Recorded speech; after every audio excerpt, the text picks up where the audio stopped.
tentang pelepah kurma basah yang dibelah oleh Nabi SAW menjadi dua bagian. Lalu beliau tancapkan sebagian di sisi kubur dan sebagian lagi di kubur yang lain. Kemudian beliau bersabda dalam hadis Bukhari Muslim, mudah-mudahan kedua penghuni kubur ini diringankan selagi dua belah pelepah ini belum kering. Dan ini riwayat tentu ditanggapi juga oleh para ulama hadis. Mereka mengatakan bahwasanya ini mukjizat Nabi Muhammad alaihi salatu wassalam. Masalah Nabi SAW menancapkan pelepah kurma yang dibelah dua lalu ditancapkan dan mengatakan semoga siksa kubur mereka diringankan karena ini adalah mukjizat Nabi Muhammad SAW dan bukan umumnya berlaku bagi orang-orang. Makanya para sahabat tidak ada yang mengerjakan ini. Tidak pernah ada sahabat satupun yang melakukan mengambil pelepah kurma lalu kemudian ditancapkan di kubur-kubur dan berkata seperti yang dikatakan oleh Nabi SAW, karena mereka faham ini mukjizat yang telah Allah berikan khusus kepada Nabi Muhammad SAW untuk penghuni kuburan yang sedang ditancapkan pelepah kurma. Dan juga para ulama mengatakan tidak semua kuburan Nabi SAW melakukan ini, hanya kuburan ini saja.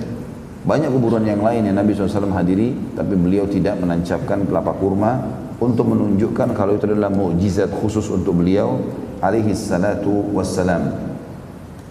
Sedangkan dalam Musnad Abu Dawud At-Tayalisi dinyatakan, lalu beliau meletakkan pada salah satu kubur itu sebagian dan pada kubur yang satu lagi sebagian yang lain. Seraya bersabda, sungguhnya kedua penghuni kubur ini diringankan selama dua belah pelepah ini masih basah. Dan ini tentu disebutkan dalam Musnad Abu Dawud di nomor 2646. Para ulama berkata dari hadis ini bisa disimpulkan betapa besar manfaat menanam pohon dan membaca Al-Quran di sisi kubur.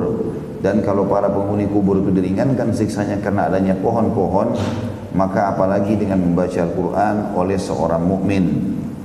Dan di sini tentu ada footnote di situ. Kalau teman-teman yang pegang buku ada footnote nomor 4 di bawah.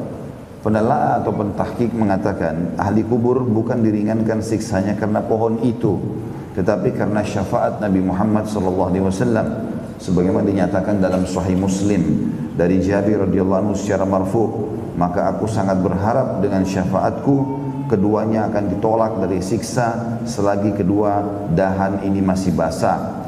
Jadi selama basahnya pohon itu maka atau masa berlakunya syafaat bukan perbuatan pohon itu sendiri. Ini disebutkan dalam Sahih Muslim. Ini perlu digarisbawahi riwayat Imam Muslim atau dalam syarah Sahih Muslim ini karena banyak orang salah faham. Bahkan ditarik tentang menancapkan pelepah kurma ini dengan bolehnya menaburkan bunga di kuburan. Padahal belum pernah sama sekali ada riwayat yang menjelaskan Nabi SAW menaburkan bunga. Di zaman itu banyak bunga, banyak sekali bunga, tetapi tidak ditaburkan oleh Nabi SAW, terutama di kuburan para syuhada, syuhada Uhud, syuhada Badr. Tidak ada riwayat satupun dikatakan ditaburkan bunga.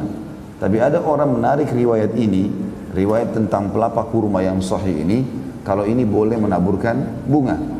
Padahal sebenarnya riwayat ini tentang mukjizat Nabi Muhammad alaihissalam. Makanya dalam riwayat ini tadi di footnote kita di nomor 4, di footnote nomor 4 ini disebutkan dalam Sahih Muslim hadis dari Jabir radhiyallahu anhu yang bunyinya kata Nabi SAW, maka aku sangat berharap dengan syafaatku, pertolonganku, mohon kepada Allah keduanya penghuni kubur ini akan ditolak dari siksa selagi kedua dahan ini masih basah. Jadi khusus untuk Nabi alaihissalatu wassalam. Makanya dalam memahami riwayat harus digabungkan semua riwayat ini.